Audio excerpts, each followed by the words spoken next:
اکثر آپ نے یہ الفاظ سنے ہوں گے، ادغام شفوی، اظہار شفوی اور اخفاء شفوی۔ ان تینوں اقسام کے آخر میں شفوی کا لفظ کیوں لگایا جاتا ہے؟ اس کی وجہ یہ ہے کہ ادغام، اظہار اور اخفاء یہ تینوں احکام نون ساکن میں بھی پائے جاتے ہیں۔ چونکہ یہاں بات میم ساکن کی ہو رہی ہے، اس لیے ان احکام کو نون ساکن سے ممتاز کرنے کے لیے ان کے ساتھ ایک لفظ شفوی کا اضافہ کر دیا گیا ہے۔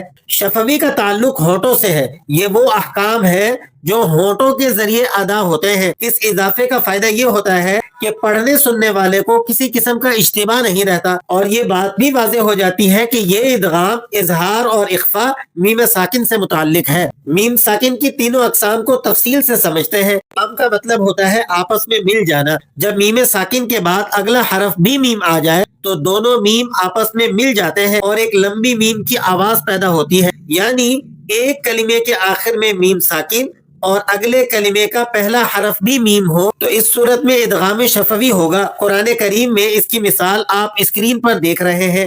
پہلے کلمے کے آخر میں میم ساکن ہے اور اگلا کلمہ مؤمنین جس کا پہلا حرف بھی میم ہے۔ اب چونکہ میم ساکن کے بعد دوسرا میم آ گیا تو دونوں میم آپس میں مل جائیں گے اور تلاوت کے دوران ایک لمبی میم کی آواز ادا کی جائے گی۔ بس قاعدہ یہ ہوا کہ میم ساکن کے بعد اگر میم آ جائے تو دونوں میم مل کر پڑھے جائیں گے اور اسی کو ادغام شفوی کہتے ہیں۔ دوسری قسم ہے اظہار شفوی۔ اظہار کا مطلب ہوتا ہے واضح کرنا، صاف ادا کرنا۔ جب میم ساکن کے بعد کوئی ایسا حرف آ جائے جو نہ میم ہو اور نہ با تو میم ساکن کو صاف اور واضح پڑھا جاتا ہے۔ اس کیفیت کو اظہار شفوی کہا جاتا ہے، یعنی میم ساکن کے بعد میم اور با کے علاوہ باقی تمام حروف آئے تو وہاں اظہار شفوی ہوگا۔ قرآن کریم میں اس کی مثال آپ اسکرین پر دیکھ رہے ہیں، سورہ ہود کی آیت نمبر 5۔ اس آیت میں میم ساکن کے بعد ایسا حرف آیا ہے جو نہ میم ہے اور نہ با، اس لیے میم ساکن کو بغیر ملائے بالکل واضح طور پر ادا کیا جائے گا۔ بس قاعدہ یہ ہوا کہ میم ساکن کے بعد میم اور با کے علاوہ کوئی بھی حرف آئے